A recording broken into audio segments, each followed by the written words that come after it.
MMRDA आणि SRA यांच्यामध्ये संयुक्त भागीदारी करार करण्यात आलाय। मुख्यमंत्र्यांच्या अध्यक्षतेखाली झालेल्या बैठकीमध्ये अनेक महत्त्वाचे निर्णय घेतले गेले।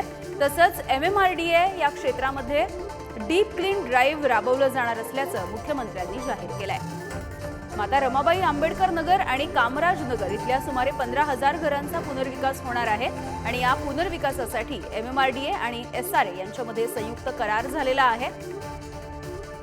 तर पूर्व मुक्त मार्ग आणि पश्चिम द्रुतगती मार्ग या दरम्यान असलेल्या सुमारे 2000 झोपड्यांचा सुद्धा पुनर्विकास केला जाणार आहे। यासोबतच MMRDA क्षेत्रामध्ये डीप क्लीन ड्राइव्ह राबवलं जाणार आहे। ठाणे महानगरपालिका क्षेत्रातील ठाणे परिवहन सेवा यांच्या मालकीच्या बस डेपोसाठीच्या जागांवरती आता अत्याधुनिक बस डेपो उभारला जाईल। ठाण्यामधल्या शासकीय जमिनींवरच्या झोपड्यांचं सुद्धा पुनर्वसन केलं जाणार आहे। मुंबईमधल्या 15,000 झोपडपट्ट्यांचा पुनर्विकास केला जाईल।